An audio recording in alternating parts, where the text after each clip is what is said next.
that would be great. I can hear you, I can see you. I won't hold it against you, maybe just a little bit. Okay, so I hope everyone enjoyed the parallel plenaries. I think, those always tend to be pretty interesting, and certainly that's why we allow a lot of time for them. One thing I'm supposed to talk about right now is remind everyone that we will have a performance this evening here in the ballroom by Max. I think you saw the video for that yesterday. We'll be starting that performance at 8:45 after the dinner, so everyone should enjoy that. So I'm going to get started because I want to spend as much time as I can possible on this. So we're going to interview Jeff Goodell. He actually stood us up last year because he had a better invitation. He had to go to Antarctica with Secretary Kerry, so, that's the kind. Couldn't say no to that. But he did come back, so Jeff, why don't you come on up and take a seat. So, today we're going to be talking about The Water Will Come. This is Jeff's new book. It's great. I read it a couple of weekends ago, and I think I sent him an email towards the end saying that I needed a drink to get through it, and that things looked pretty grim. But he insists to me that there is actually some hope for us all on this. So, Jeff's written books about coal mining, geoengineering. This book obviously tackles the rising sea levels and melting ice caps. So let's talk about that a little bit. This is not a new problem. So why is it so urgent right now? Well, it's so urgent right now because we're realizing that, for a couple of decades, there's been this idea that we were going to kind of get ourselves together and all be good people and cut carbon emissions and get this problem of climate change kind of under control. And I think it's one thing, it's pretty clear right now that we're not doing that, and that we're going to be suffering the consequences of that. And for me, this book started, after Hurricane Sandy. I mean, I've been writing about climate change for a long time, but I was in New York the day after Hurricane Sandy hit, and, it was obviously an incredibly dramatic event, and as a journalist, I was thinking about how am I going to write about this, and I talked to this scientist at Columbia who said, they had 9 feet of storm surge in lower Manhattan, and he said, well, one way to think about this is imagine that water comes in but doesn't go away, and that's a kind of dress rehearsal for what sea level rise will look like. And so I thought, wow, that's a pretty interesting idea, and so I started pursuing this, and I went down to Miami and realized that Miami was in big trouble, and that was the sort of genesis of the book. So let's talk about Miami a little bit, because it basically sounds like it's underwater pretty much all the time. I mean, that's what I took from the book, and that's what I keep hearing now. Now I cannot think about Miami without thinking about flooding constantly.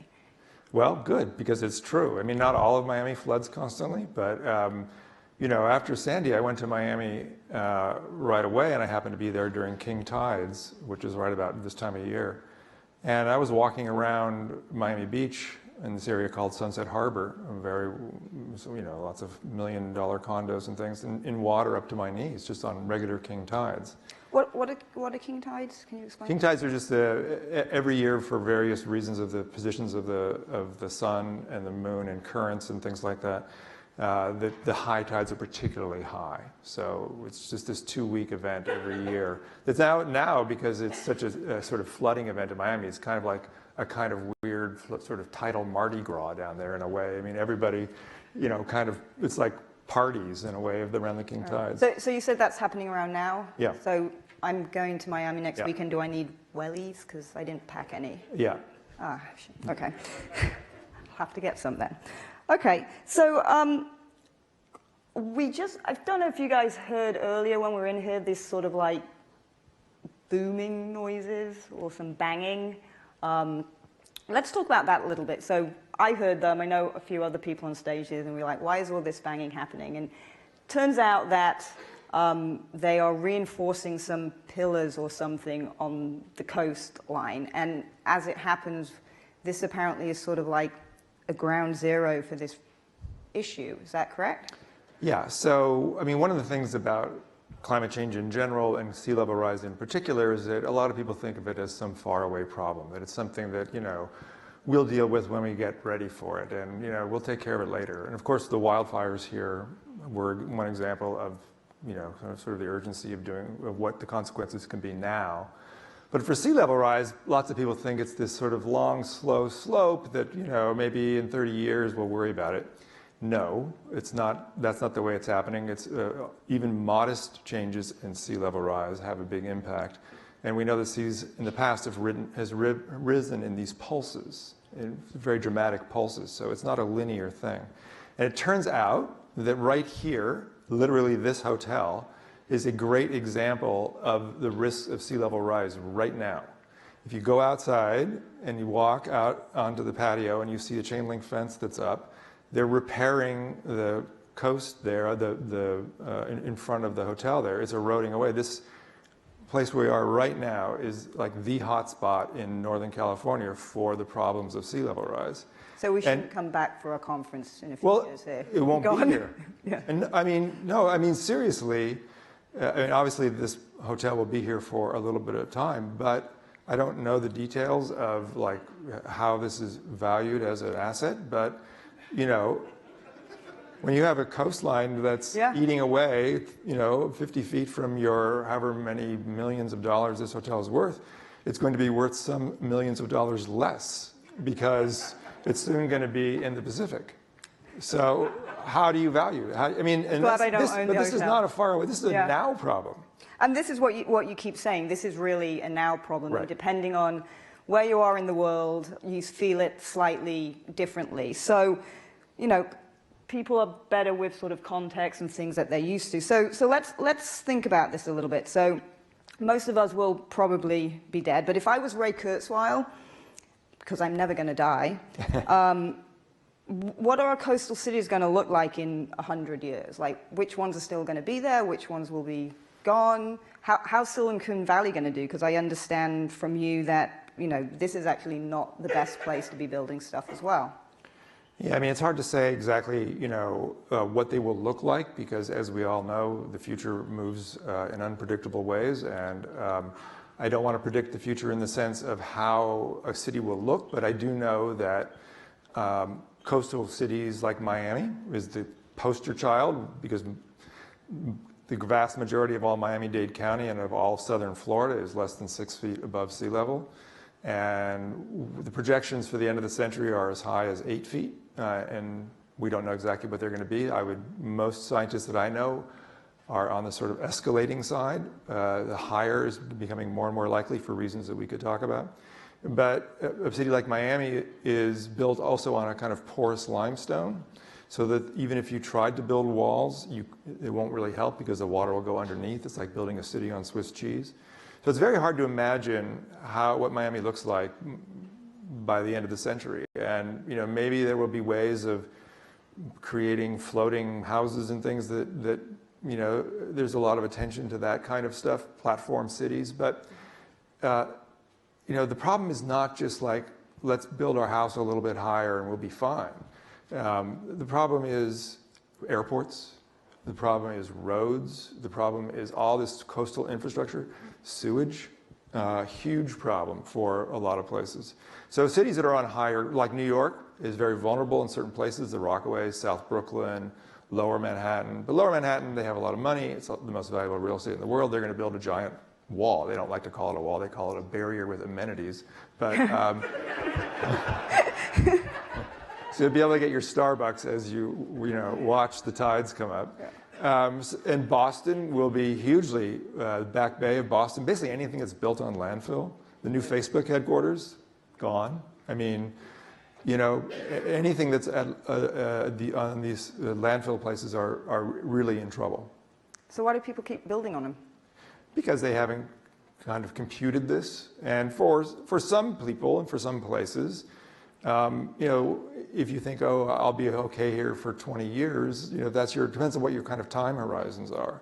But if you're an investor or if you're an urban planner or if you're thinking seriously about the future of a city, then these kinds of things are huge factors. Because what's going to happen, it's not like it'll be a problem when, the sharks are swimming through the lobby of the Fontainebleau. That's not like the issue here. The problem is, as one mayor of a coastal city described to me, this death by 1,000 cuts. Like, even this is a great example. Just small changes of erosion, small changes will have huge impact on how people think about their coastal real estate. And once you factor into your sort of value and how you think about where you live on a coast, and you realize that this sea level rise is real, it's not a speculative thing. When it comes to climate change, it's the one thing we know that is going to happen. We just don't know exactly what the rate and pace of it will be. It's going to have an impact on coastal prices, real estate prices. And as those decline, so will revenues for taxes at exactly the moment when cities need the money to start building seawalls, other kinds of adaptation things. So it becomes a kind of downward economic spiral that will hit places very soon. I think you said in your book $700 billion of economic risk in Florida alone. Right? Yeah. So how do we fix this? Because as I was reading the book, I kept thinking that our future, or the future of sort of cities, is one in which pretty much only the rich and the rich people and also the rich cities survive, and the rest of them are pretty much screwed.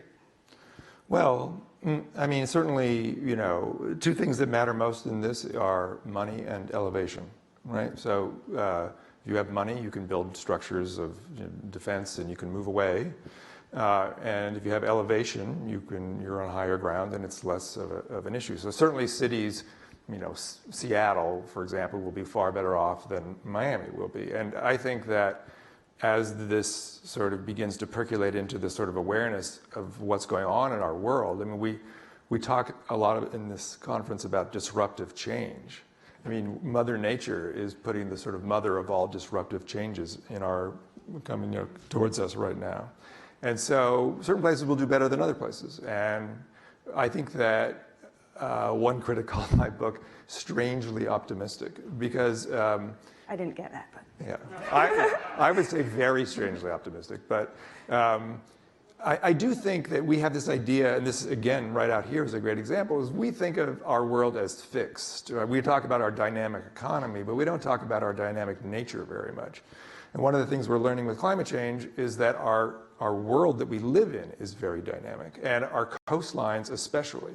Coastlines, move, beaches move. The reason you're going to Miami Beach next week, the reason there's a beach in front of the hotel you'll be staying at, wherever that is because they truck in a bunch of sand every year.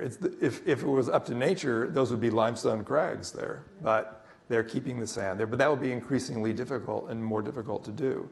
But I think that we're going to find new ways of living with water. People love living with water. I think that, you go to Venice, you see, like, wow, this is a great city on water. And you can imagine us reinventing our coastlines, but it's going to come after a lot of, destruction.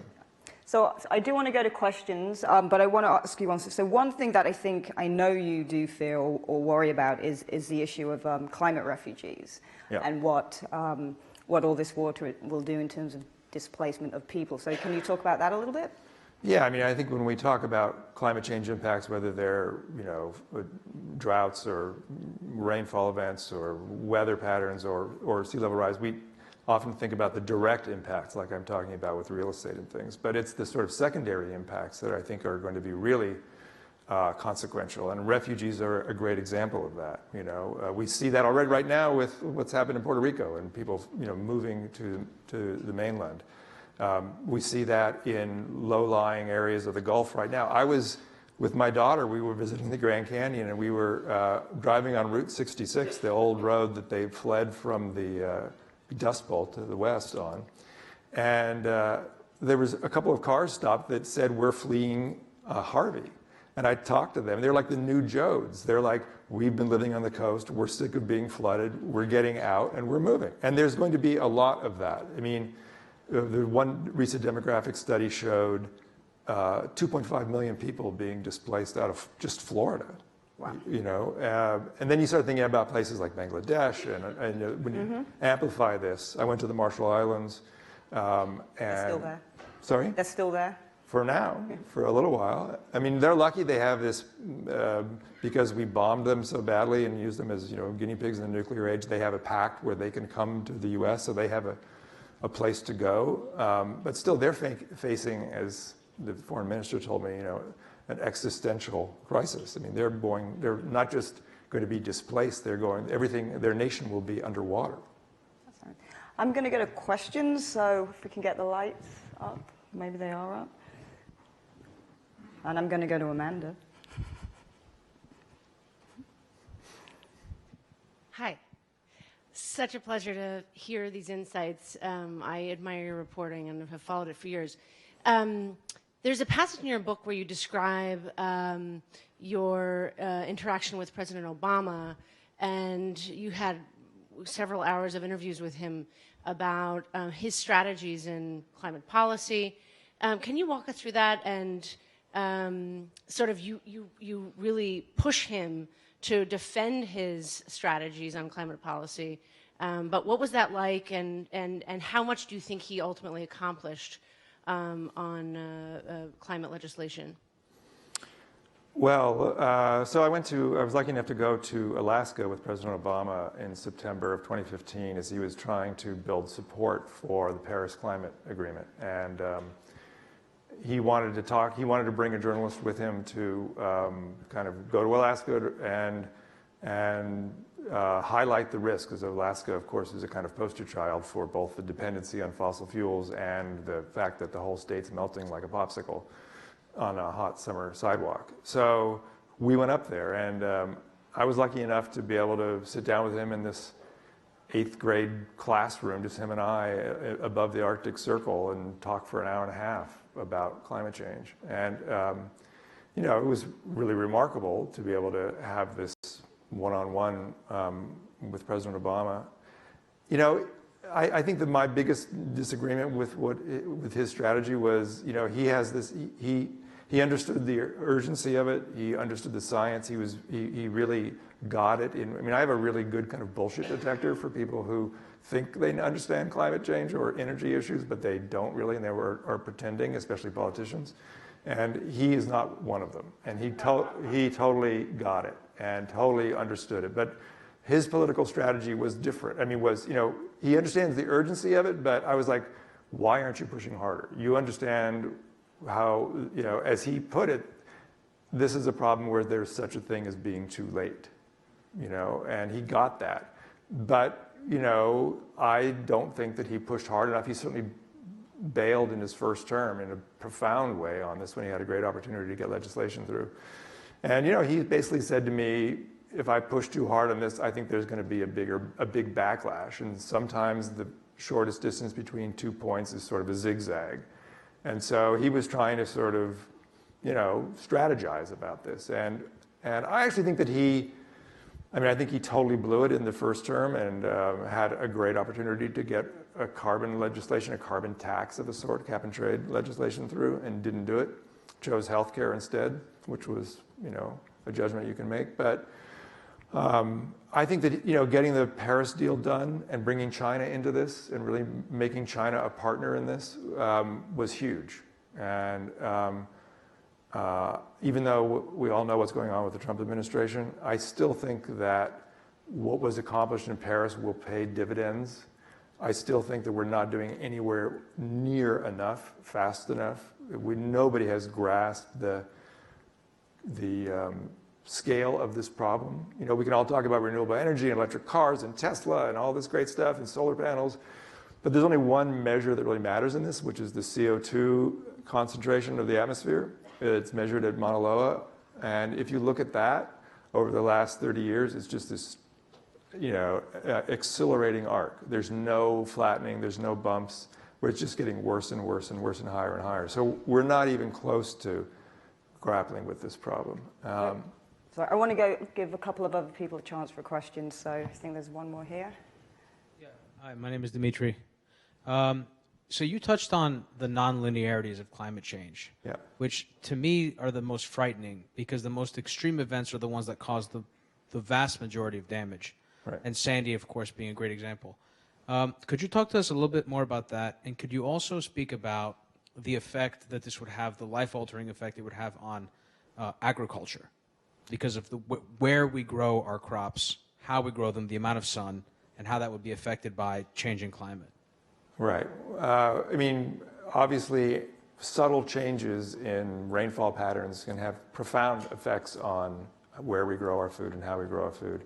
And that's one of the things with the melting of the Arctic is that is so, I would think one of the most sort of urgent issues is that, you know, as the Arctic melts, it's putting what one scientist has called, I mean, sort of wobbles into the jet stream. And the jet stream, you know, is really the sort of one of the kind of controlling devices for monsoons. And as these monsoons shift, if they shift a few degrees left or right or up or down or whatever, it has enormous consequences for people who are dependent upon this rainfall for their food supplies. And that begins this whole question of instability, political instability, that I think is, you know, the biggest concern about climate change, you know. And with this linearity, a great example of this, and I'll be very brief, is sea level rise. Because up until recently, scientists said, okay, we have a big pile of ice in the Arctic, we have a big pile of ice in Antarctica. And basically, those are the two issues. You know, land glaciers and stuff are not that important. So it's these two, and they could calculate, again, I'm really oversimplifying, but how fast these big piles of ice can melt, right? It's like we can calculate, can do physics, we can calculate that. But what they've recently discovered in West Antarctica is that these big glaciers in West Antarctica that are 2 miles high, some of them are sitting on like a ledge, and the warmer ocean water is getting underneath them. And so what they figured out is that ice, they can calculate how fast it melts, but it can collapse really fast. And this water is getting under this ice sheet and destabilizing these big ice cliffs, and they could collapse very quickly. And that's a rising concern. This national climate assessment that was on the front page of the New York Times and the Washington Post just yesterday, that just got released, talks about this explicitly. And we know in the past, we have geologic records that shows 13 feet of sea level rise in a century. So if we got anything close to that kind of rate, it would be devastating. And they think that West Antarctica might have been the trigger for that. So these tipping points are what are really the scary thing about all this, and why there's so much urgency. So sadly, we are out of time, but I did promise you that I would let you get to the hope part. So very quickly, where is the hope in this? Well, I think the hope is in the sort of, you know, reinventing our lives to live with water in the way that I talked about before, and also, you know, embracing this notion of change. I mean, that's obviously it's an ironic thing because this whole conference is about change. But I don't think we get it in the sort of bigger sense of how we live and where we live, and that we live in a world now that's going to be changing very fast, and we need to sort of start thinking about that. And I also think that we've done a lot of dumb stuff on our coastlines, and we'll get rid of a lot of that for better or for worse. So, great. Sorry we're out of time. Thank you so much. Thanks. Okay.